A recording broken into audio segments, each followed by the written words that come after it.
지난주에 이어서 오늘도 우리가 복음 전하는 일이 얼마나 중요한지, 또 교회의 본질이 무엇인지 다시 확인하기 위해서 사도행전 말씀을 보려고 합니다. 사도행전은 그 전체가 교회의 역사이기도 합니다. 교회가 어떻게 탄생했는지, 그리고 그 교회를 통해서 복음이 어떻게 흘러가고 전파되어 있는지 그것을 잘 보여주는 귀한 책입니다.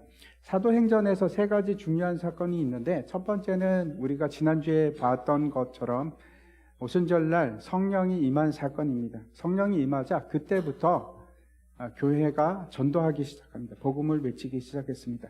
두 번째, 세 번째 사건은 우리들과도 밀접한 관계가 있는데, 두 번째는 이제 사도행전 9장에 나옵니다. 바울의 회심입니다. 그가 원래 교회를 박해하던 사람이었는데 변해서 전혀 다른 새로운 사람으로 바뀝니다. 예수님을 만나고, 그리고 이제 그 뒤에 유대인들을 위한 사람이 아니고 이방 지역을 위해서 온 세상에 복음을 전하는 이방인의 사도로 그렇게 삶을 삽니다. 세 번째는 오늘 우리가 살펴볼 본문인데, 바울이 이제 그 변하게 되어서 이방인을 위한 사도가 되었던 결정적인 계기입니다. 오늘 이제 본문은 베드로가 환상을 보고 고넬료의 집으로 찾아가는 그 얘기인데, 그가 이제 베드로가 기도하는 가운데 환상을 보게 됩니다. 큰 보자기가 하늘로부터 내려오기 시작하는데 그 안에는 각종 짐승들이 있었습니다. 그걸 이제 하나님께서 베드로에게 먹으라 이렇게 명령하는 장면인데, 그 얘기를 우리가 살펴보도록 하겠습니다. 사도행전 10장입니다. 10장 10절부터 20절까지 말씀을 우리가 한 절씩 교독하도록 하겠습니다. 제가 먼저 읽겠습니다. 그가 시장하여 먹고자 하매 사람들이 준비할 때 황홀한 중에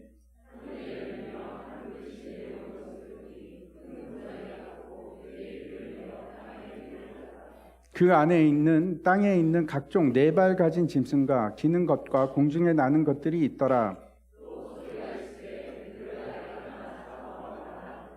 베드로가 이르되 주여 그럴 수 없나이다. 속되고 깨끗하지 아니한 것을 내가 결코 먹지 아니하였나이다 한데,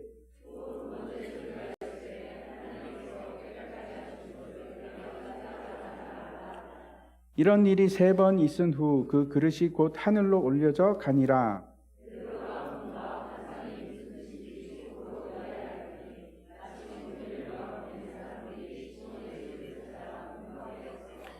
불러 묻되 베드로라 하는 시몬이 여기 유숙하느냐 하거늘,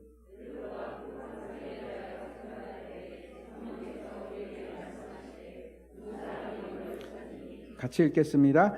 일어나 내려가 의심하지 말고 함께 가라. 내가 그들을 보내었느니라 하시니. 예, 아멘. 예, 여러분들도 잘 알고 계시겠지만 요즘 중동에서 일어나고 있는 하마스하고 이스라엘 전쟁이 큰 이슈입니다. 10월 7일입니다. 10월 7일 한 장 보여주십시오. 10월 7일 날 그 하마스가 이제 이스라엘을 미사일로 공격하기 시작하고, 그리고 이제 가자 지구 장벽을 넘어서서 이스라엘 마을로 이제 공격을 시작했습니다. 그리고 주로 했던 것이 어떤 건가 하면 민간인을 납치하고 사람들을 죽이는 일을 했습니다. 제가 이제 금요 기도회 때도 잠깐 말씀을 드렸는데, 이거는 굉장히 오래된 전쟁입니다. 3000년이 넘은 문제입니다. 여호수아가 가나안 땅을 정복할 때 하나님께서 뭐라고 말씀하시는가 하면, 그 땅을 내가 너에게 줄 땅을 완전히 정복하라 이렇게 말씀을 하셨는데 그렇게 못합니다. 예. 지금까지 그 전쟁이 계속이 되는데 풀리지 않는 문제입니다. 하나님께서 이스라엘 백성에게 어떻게 말씀하셨는지 한번 보시겠습니다. 예, 지금 한 장 넘겨주십시오. 지금 이제 가자 지구가 블레셋의 땅입니다. 오늘 이제 권대현 집사님 기도 때도 그렇게 기도하셨는데, 33장에 보면 너희가 만일 그 땅의 원주민을 너희 앞에서 몰아내지 아니하면 너희가 남겨둔 자들이 너희의 눈에 가시와 너희의 옆구리에 찌르는 것이 되어 너희가 거주하는 땅에서 너희를 괴롭게 할 것이요, 나는 그들에게 행하기로 생각한 것을 너희에게 행하리라. 정말 무서운 말씀입니다. 하나님께서 지금 뭐라고 말씀하십니까? 내가 너희에게 준 그 땅을 정복하지 못하면 그들이 너에게 올무가 될 것이고 눈에 가시가 될 뿐만 아니고, 내가 그 백성에게 행하기로 했던 것을 너희에게, 이스라엘 백성들에게 똑같이 행하겠다 하는 굉장히 무서운 말씀을 하십니다. 이 구절은 이제 여호수아가 죽기 전에 이스라엘 백성들에게 한 예언의 말씀입니다.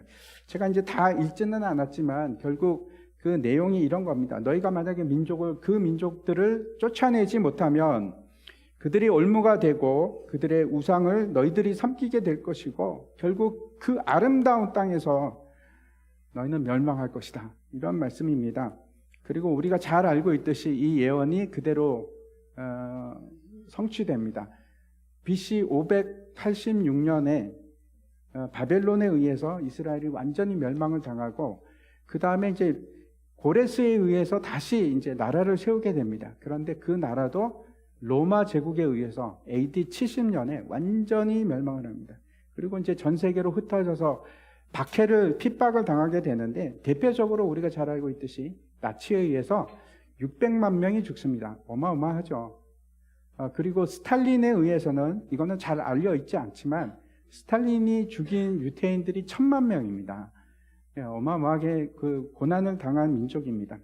그리고 이제 1차 세계대전이 끝날 때쯤에 영국하고 프랑스가 이제 비밀 협약을 맺습니다. 그리고 이제 이스라엘에게는 뭐라고 하냐면 우리가 너희들에게 그 팔레스타인 땅을 주겠다. 그 지역을 주겠다. 이렇게 약속을 하고 아랍 민족들에게는 또 똑같은 약속을 합니다. 너희가 우리 전쟁을 도와주면 그 땅을 너희에게 주겠다. 이중으로 그렇게 약속을 합니다. 그리고 결국은 그것이 이제 문제가 됩니다. 그래서 이러지도 못하고 저러지도 못하고 어중쩡하게 이스라엘을 좀 주고 팔레스타인에게도 좀 주고 그리고 그것이 지금까지 중동의 화약고가 돼서 계속 전쟁이 납니다. 지금 그 전쟁의 관건 중에 하나는 이스라엘이 하마스 지역, 그 블레셋 지역, 가자 지구를 공격할 때 어떻게 할 것인가. 지금 밀고 들어가면 어떻게 되겠습니까? 그 안에 지금 납치된 민간인들이 또 많이 희생을 당할 거고 또 민간인들도 또 많이 죽겠죠.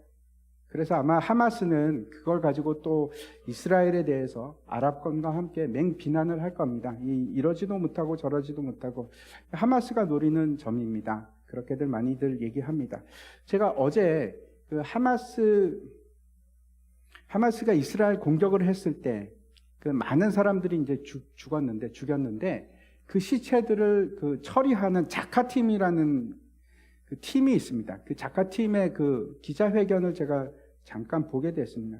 너무나 참혹한 얘기인데 오늘 본문과도 관계가 있어서 제가 잠깐 말씀을 드리려고 합니다. 한 집에 들어갔더니 이제 시체가 여러 구가 있는데 4개의 시체가 있는데 그러니까 엄마 아빠가 죽어 있고 그 바로 앞에 2 아이가 죽어 있는 겁니다. 하나는 딸인데 6살, 또 하나는 7살짜리 남자아이. 부모를 바라보고 죽어 있습니다. 그래서 이제 보니까 부모를 먼저 죽였는데 고문을 하고 죽인 겁니다. 눈을 뽑아갖고 너무 끔찍하죠. 눈을 뽑고 아이들 보는 앞에서 이렇게 손가락을 자른 겁니다. 그리고 손가락들이 막 흩어져 있고 그걸 아이들이 다 보게끔 하고 그 아이들을 죽인 겁니다. 그래서 저분이 이제 그보다 더 심한 얘기가 있는데 제가 그거는 이 자리에서 너무나 끔찍해서 얘기를 드릴 수가 없을 것 같습니다. 아무튼 저분이 이제 그 기자회견을 하면서 이런 얘기를 합니다. 그 사람들은 사람이 아닙니다. 그 사람들을 우리가 어떻게 살려두겠습니까? 그런 얘기를 하는 걸 제가 들었습니다. 제가 왜 이 말씀을 드리는가 하면 이스라엘 사람들이 얼마나 이방인에 대한 증오심을 가지고 있겠습니까? 저 일이 하루 이틀이 아니고 3,000년 됐습니다. 3,500년 가량, 3,400년 동안 저런 일이 계속 지속이 된 겁니다. 여호수아 이래. 참 힘든 일입니다. 그래서 저와 여러분이 좀 이해를 했으면 좋겠습니다. 그냥 싫어하는 감정이 아닙니다. 증오입니다. 증오. 그런데 이런 감정을 이스라엘만 가지고 있는가? 나머지 중동 국가들도 똑같은 감정을 가지고 있는 겁니다. 이스라엘이 지구상에서 가장 무서워하고 싫어하는 나라가 있습니다. 어딜까요? 이란입니다. 왜? 핵무기를 가지고 있을까봐 싫어하는데 이란도 마찬가지입니다. 지구상에서 제가 이제 이란에 있지 않았습니까? 지구상에서 이스라엘은 지워버려야 한다. 그게 구호입니다. 그 나라 구호 중에 하나입니다. 끊임없이 그 이스라엘을 없애버리자, 그걸 갖다가 학교에서부터 가르칩니다. 학교에서부터 어린 아이들이 그 구호를 외칩니다. 제가 너무 이상해갖고, 근데 이제 지금은 이란이 핵무기를 개발하고 있으니까 그게 더 심화되고 갈등이 뭐 엄청납니다. 제가 이제 이란에 있을 때 한 번은 이란 사람과 거기에 대해서 얘기를 했습니다. 이스라엘에 대해서 얘기를 하는데 제가 깜짝 놀랐습니다. 왜 그런가 하면 제가 알고 있는 거하고 전혀 다른 상식을 가지고 있었습니다. 제가 얘기를 했습니다. 이스라엘은 굉장히 오래전부터 다윗 왕, 솔로몬 왕이 있었고 그때 제국이 있었고 그때부터 계속 이게 왕조가 이어왔던 되게 오래된 나라다. 근데 안 믿습니다. 그거는 다 조작된 것이고 이스라엘이라는 나라는 없다가 1948년에 세워진 나라라고 그렇게 믿고 있는 겁니다. 그래서 제가 너무 이상했고, 아니 이거는 세계 역사인데 어떻게 그렇게 생각하느냐. 아니 그거 조작된 거라고. 그거 믿지 말라고. 그렇게 얘기를 하는 겁니다. 이게 되게 심각하죠. 서로에게 깊은 불신을 가지고 있을 뿐만 아니고 편견이 어마어마합니다. 이해할 수 없을 정도로. 제가 그 하마스의 그 끔찍한 만행에 대해서 말씀을 드렸는데 그 사람들은 그렇게 해도 된다고 생각하는 겁니다. 왜냐하면 자기들이 당한 걸 생각하면 이제 이스라엘도 똑같이 막 그 가자 지구 막 수도 끊고 뭐 물자 끊고 막 그러지 않았습니까? 안에서 뭐 난리가 아니죠. 그런 것 때문에 억울하고 분노에 막 차 있습니다. 그래서 이스라엘 사람들은 그렇게 잔인하게 죽여도 된다고 생각하는 겁니다. 그런데 그럼에도 불구하고 지금 서방 국가들, 미국도 그렇고 심지어는 러시아까지 뭐라고 얘기합니까? 공존하라, 협상해라 그렇게 얘기를 하는데 여러분 생각해 보십시오. 그게 가능할까요? 협상이 가능할까요? 공존이 가능할까요? 끝까지 올무가 되고 눈에 가시가 되고. 왜? 성경에서 그렇게 예언하고 있기 때문에 그렇습니다. 이거는 해결될 수 있는 문제가 아닙니다. 그래서 이 혐오하고 편견과 증오 갈등에 대한 답이 있을까요? 여러분 어떻게 하면 좋을까요? 어떻게 하는 것이 최선의 방법이라고 생각하십니까? 답이 있습니다. 답이 성경에 있습니다. 에베소서 말씀 한번 보여주시기 바랍니다. 그는 우리의 화평이신지라 둘로 하나를 만드사 원수된 것 곧 중간에 막힌 담을 자기 육체로 허시고 그는 우리의 화평이신지라 평화이신지라 이렇게 말씀을 합니다. 그게 다른 답이 없습니다. 예수 그리스도만이 답입니다. 복음 외에는 이 문제를 해결할 수 있는 아무런 방법도 없습니다.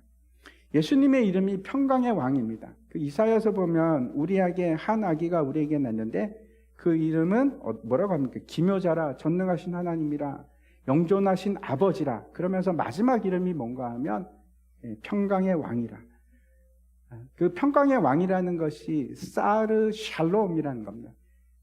샬롬의 왕, 샬롬의 우두머리 그런 뜻인데 평화의 왕이라는 뜻입니다. 예수님만이 평화를 줄 수 있습니다.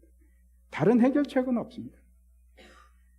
2장 16절에 보면 또 이렇게 말씀을 하십니다. 또 십자가로 이 둘을 한 몸으로 하나님과 화목하게 하려 하십니다.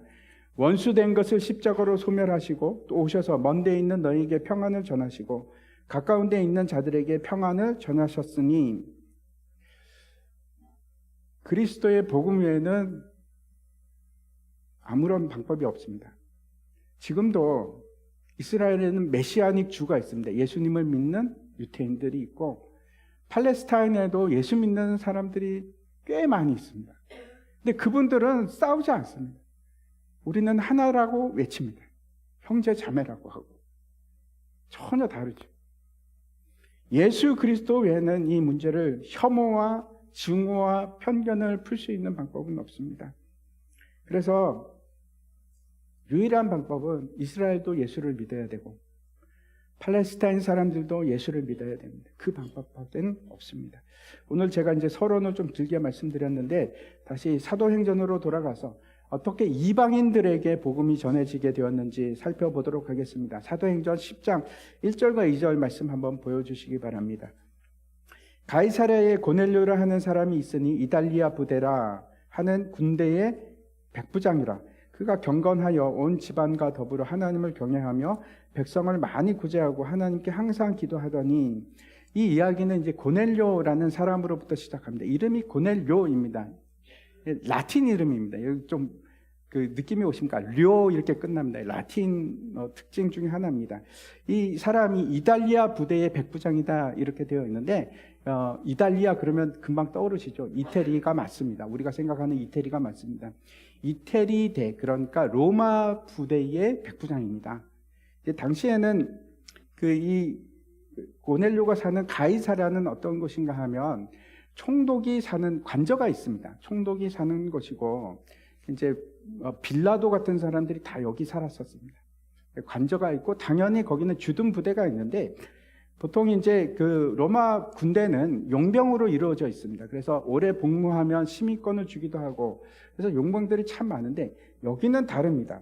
이 사람들은 전부 다 로마 사람들입니다. 왜 그런가 하면, 이제 반란이 일어나고 밀란이 일어나고 그런 곳에는 직할대를 보냅니다. 로마 직할대. 직할대를 보내서 그걸 이제 그 지역을 통치하도록 그렇게 이제 주둔군을 보내게 되는데, 이 사람은 고넬료는 백부장입니다. 백부장이라는 것은 밑에 휘하에 100명의 사람들이 있고 그렇게 높은 장교는 아닙니다. 하급 장교인데, 아마 이 사람들도 똑같이 지배자로서 왔고 로마 사람이고 굉장한 프라이드가 있었을 겁니다. 이스라엘 사람들은 다르죠. 이질감을 느낄 겁니다. 압제당하는 편에서 이 사람들이 우리를 지배하러 왔을 것이다. 그리고 고유의 증오심, 이방인에 대한 증오심이 가득 차 있었을 겁니다. 이방인의 군대입니다. 이질감을 가지고 있었을 뿐만 아니고 편견을 가지고 있었을 겁니다. 그런데 이 고넬료가 좀 다른 사람입니다. 2절을 보면 그가 경건했다 이렇게 기록하고 있습니다. 어떤 이유인지는 모르겠지만 이 고넬료는 개종을 했습니다. 유대교를 개종한 사람이고, 아마도 이렇게 생각이 됩니다. 로마 사람들은 다 이제 우상을 섬기는 사람들인데, 어떤 이유에서인지 우상에 대해서 실망을 했거나 아니면은 뭐 염증을 느꼈거나 아니면 참 하나님에 대한 갈증을 가지고 있었는지도 모르겠습니다. 아무튼 이 사람이 유대교로 개종을 했을 뿐만 아니고 여기 보니까 아주 경건한 삶을 살았던 사람입니다. 뭐라고 기록을 하고 있는가 하면 온 지방과 더불어 하나님을 경외했다. 그리고 백성들을 많이 구제했고 또 하나님께 항상 기도하는 사람이다. 이렇게 기록을 합니다. 그러니까 경외하고 구제하고 기도하는 사람인데 앞에 수식어가 다 붙습니다. 근데 이게 수식어가 보통이 아닙니다. 앞에 보시면 이 사람이 혼자서만 경외한 것이 아니고 온 가족을 다 경외하는 사람으로 만들었어요. 대단하지 않습니까? 이게 쉬운 일입니까? 온 가족과 함께 경외했다. 그리고 또 구제하는 것도 그냥 구제했다가 아니고 많이 구제했다. 힘이 붙일 정도로. 제가 잘 모르겠습니다. 이 백부장이 어느 정도 급료를 받는지, 그때는 소금으로 줬는데 얼마나 많이 받았는지 모르겠습니다. 그런데 이 사람은 구제하는 사람입니다. 많이 자기 힘에 붙일 정도로 그런 삶을 산 사람입니다. 뿐만 아니고 여기 기도했다고 하는데 뭐라고 합니까? 항상 기도했다. 이게 쉬운 일일까요? 어떤 사람을 보면 여러분 뭐라고, 저 사람은 항상 기도하는 사람이야 라는 얘기를 듣기가 쉽겠습니까? 이 사람은 그런 사람입니다. 항상 기도하는 사람입니다. 참 놀라운 사람입니다. 단 한 문장으로 이 고넬료에 대해서 표현하고 있는데 굉장히 인상적입니다. 어떻게 이런 평가를 받을 수 있을까요? 그가 하나님을 섬기고 기도하는 사람이었는데 그걸로 끝나는 것이 아니고 그의 삶이 기도하는 삶인 겁니다. 삶 자체가 다릅니다. 구제하고 사람들을 위하고 하나님을 경외하는 것이 몸에 밴 사람입니다. 참 놀랍지 않습니까? 아무튼 이 사람이 기도를 하는데 기도 시간도 아주 우리에게 중요한 힌트를 줍니다. 제9시에 기도하고 있었다 이렇게 기록을 하는데 우리랑은 6시간 정도 차이가 납니다. 무슨 얘기냐 하면 이 팔레스타인 지방 유태인들은 어떻게 계산을 하는가 하면 해가 뜰 때가 0시입니다. 그래서 그때부터 1시간, 2시간 이렇게 세는데 9시면 그래서 우리나라 시간으로 하면은 3시입니다. 오후 3시. 오후 3시는 어떤 시간인가 하면 경건한 유태인들이 늘 기도하는 시간입니다. 아침에 한번 기도하고 오후 3시에 한번 기도하고 그리고 저녁 해질 때 또 기도합니다. 근데 이 사람이 그런 습관을 따라서 규칙적으로 기도하는 사람입니다. 규칙적으로 하나님 앞에 기도하고 있었구나 하는 것을 알 수 있습니다. 근데 기도하는 중에 갑자기 환상을 보게 됩니다. 어떤 건가 하면 천사가 나타나서 고넬료야 이렇게 부르는 겁니다. 깜짝 놀랐겠죠. 그리고 뭐라고 하는가 하면 내 기도와 구제가 하나님께 상달되었다. 그리고 기억하신 바 되었다. 이렇게 얘기를 합니다. 그리고 이제 명령을 하는데 너는 사람들을 보내서 욥바에 있는 시몬 베드로를 찾아라. 그리고 그를 청하라. 그렇게 얘기를 하십니다. 근데 그 주소까지 가르쳐 줍니다. 이 시몬이 베드로가 어디 있는가 하면 무두장의 집에 있는데 욥바의 무두장의 집에 있는데 그 집은 해변에 있고 그 무두장의 이름은 시몬이다. 그것까지 얘기를 하시고 아주 자세하게 얘기를 하시죠. 그리고 떠납니다. 먼저 지도를 한번 보겠습니다. 지도를 보면은 베드로가 있던 것이 저 예루살렘입니다. 당시 상황을 잠깐만 말씀을 드리면 오순절날 성령이 임하기 시작했고 예루살렘 교회가 시작이 되었습니다. 근데 그 교회는 작은 교회가 아닙니다. 대충 계산해도 한 3만 명 되는 메가 처치입니다. 어마어마한 처치 교회입니다. 근데 예수님께서 제자들에게 승천하시기 전에 하셨던 말씀이 이겁니다. 오직 성령이 너에게 임하시면 너희가 권능을 받고 예루살렘과 온 유대와 사마리아와 땅 끝까지 이르러 내 증인이 되리라. 이렇게 말씀을 하시는데 그 말씀대로 복음이 전파되기 시작합니다. 처음에 이제 예루살렘 교회에 복음이 전파되고 막 왕성하기 시작했는데 그때 엄청난 박해가 시작이 됩니다. 가장 먼저 죽었던 사람이 스테판 집사고 야고보 사도가 죽습니다. 순교를 합니다. 사람들을 막 잡아 죽이니까 예수 믿는다고 잡아 죽이니까 점점 퍼지기 시작합니다. 그리고 퍼져갔던 곳 중에 하나가 저 욥바입니다. 욥바에도 많은 사람들이 절로 이제 갔는데 그 중에는 다비다라는 아주 경건한 여자 제자가 예수님의 제자가 있었습니다. 성도가 있었습니다. 근데 이 사람이 여기는 다 그런 사람만 나오는지 경건하고 정말 하나님을 경외하는 그런 사람이었습니다. 여자인데 병에 걸렸습니다. 그리고 죽게 된 겁니다. 죽었습니다. 그래서 이 욥바에 있는 성도들이 베드로를 급히 모십니다. 빨리 좀 와 보십시오. 다비다가 죽었습니다. 그래서 이제 베드로가 욥바에 가서 어떻게 했을까요? 기도를 합니다. 기도를 하는데 하나님 살려주십시오. 기도를 하는데 살아납니다. 엄청난 기적이 일어나고 그래서 그 기적 때문에 욥바 근처에 수많은 사람들이 예수를 믿게 되는 겁니다.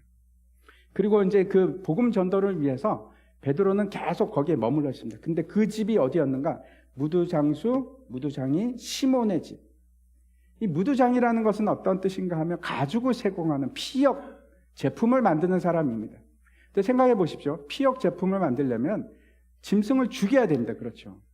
부정한 시체를 만져야 되는 직업이라서 모든 유태인들이 피하고 싶어하는, 꺼려하는 사람입니다. 근데 베드로가 그 집에 거하게 된 겁니다. 이것도 우연이 아닌 것 같습니다. 이때부터 시작이 됩니다. 이 얘기가 시작이 됩니다. 아무튼 베드로가 이 욥바의 집에 있는데 무두장수 시몬의 집에 있는데 가이사랴에서 고넬료에게서 그 놀라운 일이 일어난 겁니다. 그래서 가이사랴가 사람을 보냈는데 저 거리가 한 50km 됩니다. 하루길입니다. 그래서 보내고 그 다음날 베드로를 향해서 가고 있었고 그 사람들이 욥바에 거의 도착했을 때 그때 이제 베드로가 기도를 하게 됩니다. 9절입니다. 9절 보시면은 이튿날 그들이 길을 가다가 그 성에 가까이 갔을 그때에 베드로가 기도하려고 지붕에 올라가니 그 시각은 제6시더라. 베드로도 정말 놀라운 기도의 사람입니다. 그가 기도하는 시간이 왜 그런가 하면 일반적인 유대인들이 기도하는 시간이 아닙니다. 이건 6시라고 되어 있습니다. 이거는 우리 시간으로 하면 정오입니다. 그러면 베드로는 정오 때 하고 3시에는 안 했을까요? 아닙니다. 사도행전 3장에 보면 3시에 또 기도합니다. 이거 어떻게 된 걸까? 베드로는 제가 생각해 보니까 아침에 기도하고 9시에 기도하고 좀 시간 지나면 12시에 또 기도하고 오후 3시에 또 기도하고 해가 지면 또 기도하고 정말 기도의 사람이었어요. 하나님께서 이렇게 기도하는 사람들을 사용해서 놀라운 일들을 하시는 것 같습니다. 그렇게 기도하는 베드로에게 환상을 보여주십니다. 놀라운 일이 일어났는데 어떻게 되었는가 하면 12시부터 기도를 합니다. 12시부터 기도를 하는데 기도를 하다 보니까 배가 고프기 시작한 겁니다. 점심때가 되어서 그렇겠죠. 지붕 위로 올라가서 기도했다 하는데 우리가 생각하는 그런 지붕이 아니고 옥상입니다. 옥상에 올라가서 이제 기도를 하고 있었습니다. 근데 기도를 하는데 밑에서 솔솔 이 점심 냄새가 점심 식사 준비하는 냄새가 막 나는 겁니다. 제 기억 중에 하나가 제가 이제 용산 중학교를 다녔는데 제가 늘 기억나는 것이 있습니다. 저희 학급 바로 건너편에 중국집이었습니다. 그래갖고 한 11시쯤부터 춘장을 볶고 이제 짜장면을 볶는데 그 냄새가 기가 막힙니다. 기가 막히는 냄새가 한 11시 반쯤 되면 아무것도 할 수 없을 정도로 공부고 뭐고 그냥 냄새만 납니다. 하여튼 그런 기억이 나는데 이제 베드로가 기도하다가 시장한 상태에서 냄새를 맡고 있습니다. 밥 먹을까? 밥 먹고 싶다. 이런 생각을 하는 와중에 그때 환상을 봅니다. 성경은 황홀한 중에 환상을 봤다. 이건 어떤 뜻인가 하면 지금 현실 세계에서 벗어나서 지금 완전히 다른 세계로 들어간 상태가 되었다. 그런 뜻입니다. 그렇게 해서 이제 하늘로부터 큰 그릇이 내려오는 것을 보는데 11절과 12절 말씀 보시기 바랍니다. 하늘이 열리며 한 그릇이 내려오는 것을 보니 큰 보자기 같고 네 길을 메어 땅에 들이웠더라. 그 안에는 땅에 있는 각종 네 발 가진 짐승과 기는 것과 공중에 나는 것들이 있더라. 이게 무슨 뜻일까요? 하늘이 열렸다 하는 것은 이거는 하나님께서 지금 강력하게 주권적으로 행하고 계신다는 뜻입니다. 하나님께서 여신 겁니다. 하나님께서 하늘을 여셨고 그리고 그릇이 내려오는데 이게 엄청나게 큰 그릇이 내려오는 겁니다. 생각해 보십시오. 그 짐승들이 다 들어가 있는데 얼마나 크겠습니까? 근데 이 그릇이 보자기 같이 생겼다고 얘기를 합니다. 이거는 네 귀퉁이가 있다는 뜻입니다. 그거는 사방을 의미합니다. 온 세상을 얘기하는 겁니다. 그래서 이 세상을 덮을 만한 일들이 틀림없이 일어날 것이다 하는 것을 보여주는 겁니다. 그 그릇이 어떤 것일까요? 저는 이 그릇이 교회라고 확신합니다. 그리고 그 안에는 어떤 것들이 있었는가 하면 네 발 달린 짐승들, 기는 것들, 그리고 공중에 나는 새들이 있었습니다. 각종 네 발 짐승들이라고 되어 있는데 이 각종이라는 말은 판타라는 단어입니다. 이거는 모든을 뜻하는데 하나님께서 창조하신 모든 것들이 그 안에 있었다. 그런 뜻입니다. 놀라운 일입니다. 그리고 하나님께서 그걸 보여주시면서 말씀을 하십니다. 13절과 14절입니다. 또 소리가 있으되 베드로야 일어나 잡아 먹으라 하거늘 베드로가 이르되 주여 그럴 수 없나이다. 속되고 깨끗하지 아니한 것을 내가 결코 먹지 아니하였나이다 한데 하나님께서 베드로에게 잡아 먹으라 그럽니다. 이게 잡아 먹으라 그래 먹는 것이 이렇게 간단하게 생각할 것이 아니고 이건 굉장히 깊은 의미를 가지고 있습니다. 잡다 하는 것이 어떤 뜻입니까? 잡아 먹으라. 죽이는 거죠. 죽여서 먹으라는 뜻이죠. 근데 이게 단지 도살하라 그런 의미보다 훨씬 더 깊은 뜻인데 왜 그런가 하면 이거는 희생 제사를 의미하는 단어라서 그렇습니다. 물론 도살하다는 뜻이 없는 건 아닙니다. 대부분 사용이 희생 제사를 얘기합니다. 제사를 드릴 때 양이든 소든 죽입니다. 죽이고 나서 그거를 어떻게 하는가 하면 제사장이 들어서 요제로 하나님께 드리고 그리고 그 고기를 모두가 함께 다 먹습니다. 잔치입니다. 그게 화목제인데 그 얘기를 지금 하고 있는 겁니다. 하나님께서 잡아 먹어라. 이거는 틀림없이 화목제입니다. 그런데 문제는 이 짐승들이 도대체 먹을 수 있는 것들인가? 여기 보니까 기는 것들, 벌레를 의미하기도 하고 이거는 뱀과 같은 파충류를 얘기하기도 합니다. 이걸 어떻게 먹겠습니까? 더럽고 부정한 거 아닙니까? 이런 거 먹으면 안 되는데 그래서 베드로가 뭐라고 얘기합니까? 주여 그럴 수 없나이다. 내가 그런 속되고 깨끗하지 않은 것을 먹을 수 없습니다. 이렇게 강하게 부정을 합니다. 그랬더니 하나님께서 뭐라고 하시는지 15절 보시기 바랍니다. 또 두 번째 소리가 있을 때 하나님께서 깨끗하게 하신 것을 내가 속되다 하지 말라 하더라. 하나님께서 그 모든 것을 깨끗하게 하신답니다. 근데 이 깨끗하게 하다는 것은 어떤 의미가 있는가 하면 그냥 뭐 물로 씻는다 이런 것이 아니라 죄의 속량입니다. 죄의 속량. 하나님께서 부정한 것을 깨끗하게 속량했는데 네가 뭐라고 할 거냐? 내가 그 죄를 사했는데 네가 뭐라고 할 거냐? 그런 얘기입니다. 하나님께서 그 죄를 깨끗하게 하시고 부정치 않게 하셨다는 겁니다. 이 일이 이 똑같은 것을 3번을 반복하십니다. 근데 그러고 나서 이제 그릇이 하늘로 다시 올라가는데 베드로가 생각합니다. 아니 이게 도대체 뭐지? 이게 뭘까? 근데 그 절묘한 타이밍 때 바로 그때 대문에서 소리가 납니다. 똑똑똑 똑똑똑. 누굴까요? 이 가이사랴에서 온 고넬료가 보낸 사람들입니다. 그래가지고 베드로를 찾는 겁니다. 그때 다시 성령께서 개입을 하십니다. 성령께서 뭐라고 베드로에게 얘기하는가 하면 의심하지 말고 그들을 따라가라. 이렇게 말씀을 하십니다. 그래서 베드로가 이 사람들과 함께 가이사랴로 갑니다. 갔더니 더 놀라운 일이 일어나는데 그 고넬료가 기다리고 있습니다. 기다리고 있는데 자기 가족, 자기 친척, 가까운 친구들 다 불러가지고 자리에 앉혀놓고 세팅이 다 끝났습니다. 오셔서 말씀만 하옵소서 이런 겁니다. 베드로가 이제 가서 이렇게 얘기합니다. 원래 유대인은 이방인과 같이 교제하는 것이 위법인데 하면 안 되는데 그런데 하나님께서 나에게 환상을 보여주셔서 내가 왔습니다. 도대체 왜 저를 부르셨습니까?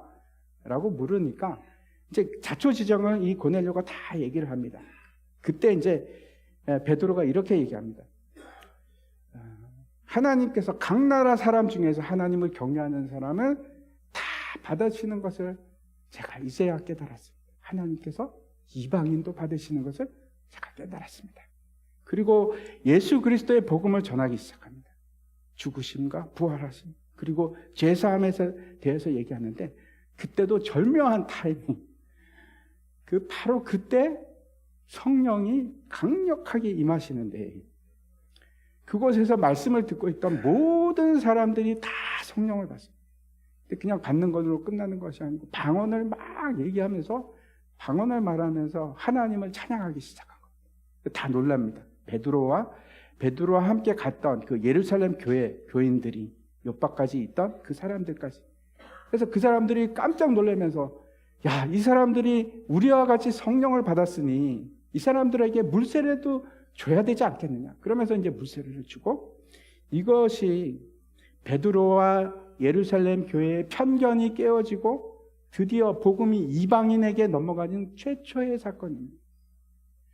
그리고 그 복음이 바다를 넘어서 산을 넘어서 우리까지 전달이 되었습니다. 편견이라는 것이 어떤 것인가 하면 치우친 생각입니다. 어떤 이유나 정확한 판단이 아니고 그러려니 내가 결정하는 것, 막연히 그렇게 결정하는 것, 그것이 편견입니다. 우리의 마음 상태인데 우리에게도 편견이 있을 수 있습니다. 사람에게 대한 편견이 있을 수 있고 교회에 대한 편견이 있을 수가 있고 또 전도에 대해서도 편견이 있을 수 있을 겁니다. 지난 금요일날 오신 권사님께서 그런 얘기를 하셨습니다. 비가 오는 날 비를 맞으면서 막 전도를 하는데 그분은 정말 대단하십니다. 2006년에 예수를 믿고 전도를 시작했는데 매일 1시간씩 빠지지 않고 전도를 하신답니다. 참 놀라웠습니다. 그분이 이제 비가 오는 날에도 전도를 하는데 어떤 분이 이제 비난을 하는 겁니다. 그분도 이제 예수를 믿는 분이었던 것 같습니다. 아주머니이신데 막 비난을 하면서 저런 식으로 전도를 하냐. 예수 믿는 사람 다 망신시키는 거 아니냐. 이렇게 비난을 했던 것 같습니다. 우리도 그런 생각을 할 수 있습니다. 저게 뭐지? 요즘에 무슨 노방 전도를 하지? 그게 그거 아닙니다, 목사님. 그렇게 해서 요즘 21세기에 그렇게 해서 되겠습니까? 라는 편견을 가지고 있을 수도 있습니다. 우리 남편은 안 됩니다. 제가 몇 번 해봤는데 안 됩니다. 우리 딸도 안 되고 우리 자녀들 그거 건들지 마십시오. 안 됩니다. 라는 편견을 가질 수도 있습니다. 사실 참 놀라운 일 중에 하나는 그냥 교회 가자 그러면은 아주 흘려 듣는데 잘 안 듣는데 여러분 정말 복음을 얘기하지 않습니까? 복음의 진리에 대해서 얘기를 하면 대부분의 사람이 정말 귀를 기울여서 듣습니다. 한번 해보시기 바랍니다. 복음을 얘기하면 다 귀를 기울입니다. 무슨 얘기인가? 그건 세상에서 없는 얘기라서 그렇습니다. 우리에게 주어진 사명이 있습니다. 막힌 담을 허는 겁니다. 하나님께서 우리에게 직분을 주셨는데 화목해 하는 직분, 제사장의 직분을 주셨는데 한번 보시기 바랍니다. 고린도 후서입니다. 5장 18절 말씀인데 우리 함께 읽도록 하겠습니다. 같이 읽겠습니다. 시작. 모든 것이 하나님께로서 났으며 그가 그리스도로 말미암아 우리를 자기와 화목하게 하시고 또 우리에게 화목하게 하는 직분을 주셨으니 그것이 우리가 해야 될 일입니다. 이것이 우리가 해야 될 일입니다. 이 일은 복음 안에서 예수 그리스도 안에서만 가능합니다. 지난주에 이제 이 본문에 대해서 같이 사역자들과 나눔을 하는데 박정민 목사님이 이제 그런 얘기를 했습니다. 톰 레이너라는 분이 계신데 목사님 계신데 그분이 죽어가는 교회를 부검하다라는 책에 관한 얘기를 하셨습니다. 그래서 제가 가지고 있었는데 읽지는 않았던 책들인데 제가 열심히 읽었습니다. 책 2권 정도를 톰 레이너 책을 읽었는데 하나는 죽어가는 교회에 대한 책이었고 또 하나는 살아나는 교회는 어떤 교회인가 그런 책입니다. 어떤 교회들이 죽어가는 교회일까요? 여러분은 한번 생각해 보십시오. 어떤 교회가 쇠퇴하고 점점 죽어가고 있나요? 특징이 있습니다. 죽어가는 교회의 공통점은 내부지향적입니다. 서로가 너무 좋고 서로가 서로를 위한 교회입니다. 살아나는 교회가 특징이 뭔가 하면 외부지향적입니다. 내부가 아니고 외부. 제가 죽어가는 교회들의 몇 가지 특징을 말씀드리겠습니다. 어떤 교회들인가 하면 첫 번째, 변화하지 않습니다. 우리는 늘 이렇게 해왔어. 계속 옛것을 고집하고 변하지 않습니다. 그리고 옛것에 집착합니다. 죽어가는 교회입니다. 이전에는 어땠는데 우리는 지금까지 이렇게 왔는데 그 공통점입니다. 그 교회의 공통점입니다. 두 번째 공통점이 있는데 어떤 건가 하면 늘 교회는 나를 위한 교회, 우리를 위한 교회. 그래서 우리끼리가 너무 좋은 겁니다. 돈을 써도 우리를 위해서 잘 먹고 잘 쓰고 중심에 늘 우리가 있는 교회는 어떤 교회인가 하면 죽어가는 교회. 세 번째 아주 중요한 것이 있는데 지상 대명령 그레이트 커미트먼트가 사라진 교회. 전도하지도 않고 선교하지도 않고 그냥 우리끼리 잘 즐기는 교회. 그거는 여러분 지상 대명령을 잃어버렸다는 것은 그 교회의 기능이 사라진 겁니다. 교회가 아닙니다. 전도하지 않으면 교회가 아닌 겁니다. 복음을 외치지 않으면 그리스도인이 아닙니다.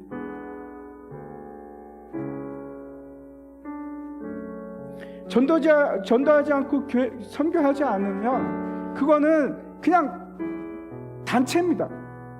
모임 단체, 예수 믿는 사람들의 모임입니다. 교회가 아닙니다. 그런 교회는 사라질 수밖에 없습니다. 교회의 사명을 잃어버렸기 때문에. 여러분께서 생각하시는 이상적인 교회는 어떤 겁니까? 제가 이제 순장 교육 때도 말씀을 드렸는데 저는 알 것 같습니다. 왜냐하면 저도 그런 마음이 있기 때문에. 여러분 어떤 교회가 진짜 이상적이십니까? 여러분에게 있어서 가면 반겨주고 만나면 즐겁고 행복하고 너무 좋고 그런 교회죠. 근데 중요한 것은 하나님께서도 그 교회를 정말 기뻐하시고 계실까? 왜 제가 이런 얘기를 하는가 하면 일하지 않으면 봉사하지 않으면 갈등도 없습니다. 문제도 안 생깁니다. 무슨 문제가 있겠습니까? 전도하지 않으면 핍박도 없습니다. 멸시도 안 당합니다. 힘들지도 않습니다. 하나님께서 원하시는 교회가 그런 교회인가? 사람이 모여서 일을 하다 보면 갈등도 생기고 문제도 생기고 지극히 정상적입니다. 고린도 교회를 보면서 뭐 저런 교회가 다 있어. 저는 그 교회가 지극히 정상적인 교회 중에 하나라고 생각이 됩니다. 문제가 있고 죄도 있고 아픔도 있고 갈등도 있고 교회가 그렇습니다. 지상의 교회는 예수님 오실 때까지 그 문제를 해결하지 못할 겁니다. 사도행전이 보여주는 교회의 모습, 끊임없이 외부로 나아가는 교회입니다. 외부를 향하는 교회입니다. 박정민 목사님이 이제 그 회의 때 이런 얘기를 했는데 저는 전적으로 동의합니다. 뭐라고 얘기를 하는가 하면, 우리 교회의 주인은 우리가 아니고 고넬료입니다. 우리가 아니고 고넬료가 우리 교회의 주인이 되어야 됩니다. 저와 여러분은 주인이 아니에요. 진짜 주인은 예수 믿기를 원하는 자들, 복음을 알기를 원하는 자들이 이 자리에 앉아있는 거예요. 그 사람들이 주인입니다. 그게 끊어지면 우리 교회도 이제 더 이상 사명이 사라진 거예요. 우리가 해야 할 일은 너무나 분명합니다. 우리끼리 좋고 즐겁고 교제하고 그걸로 끝나는 것이 아니고, 우리가 해야 될 것은 세상에 빛이 되고 소금이 되는 겁니다. 빛이 되는 것이 어떤 겁니까? 우리에게 뭐 빛이 있습니까? 우리의 빛이 아니고 예수 그리스도의 빛이 우리 가운데서 드러나는 거, 내가 예수 그리스도의 아름다운 덕을 세상에 전하는 거, 그게 빛이 되는 겁니다. 소금은 어떤 것인가 하면 부패하지 않게 하는 겁니다. 보존하는 겁니다. 우리가 소금이 된다는 것은 세상을 구원하고 세상을 보존하는 것, 그게 소금의 역할입니다. 우리가 그 일을 해야 됩니다. 교회에 앉아 있는 것이 아니고 우리는 욥바로 가야 되고 가이사랴로 가야 됩니다. 그리고 고넬료를 만나야지만 됩니다. 저는 우리 교회에서 가장 중요한 것이 소망 나눔 축제라고 생각합니다. 그 일이 저에게도 굉장한 부담입니다. 저는 압니다. 제가 모르는 것이 아니고 여러분에게도 굉장히 큰 부담이라는 걸 잘 알고 있습니다. 근데 그게 우리의 사명이에요. 그게 우리의 사명이에요. 하나님께서 우리를 부르셨고, 그리고 우리를 통해서 복음을 전하기를 원합니다. 그리고 하나님께서는 그 일을 가장 기뻐하십니다. 하나님께서는 잃어버린 양들이 돌아오는 것보다 기뻐하시는 일이 없습니다. 천국에 있는 모든 천사들까지 다 기뻐합니다. 그리고 그 일을 우리에게 맡기셨어요. 주위를 한번 둘러보십시오. 우리 주변에도 수많은 죽어가는 사람들이 있어요. 세상에서 제일 중요한 것은 다른 게 아니고 죽어가는 사람들을 살리는 일입니다. 그것보다 더 중요한 일이 뭐가 있겠습니까? 이 일을 위해서 베드로처럼 기도하는 우리들이 되었으면 좋겠어요. 그리고 그날에 성령이 우리와 함께 하시기를 같이 기도했으면 좋겠어요. 기도했으면 좋겠어요. 교회는 편안하고 행복한 것, 그런 것이 아니에요. 힘들고 때로는 너무나 힘들고, 그래도 인내하고 견뎌내고 주님께서 우리에게 위탁하신 일들 감당하는 것, 그것이 교회입니다. 이 소망 나눔 축제가 우리에게 있어서, 또 하나님 나라에 있어서 얼마나 중요한지 우리가 확신을 가졌으면 좋겠습니다. 정말 중요한 일. 그리고 이 일에 확신을 가지고 함께 해주시기를 바랍니다. 우리 다 함께 일어나셔서 같이 찬양하도록 하겠습니다.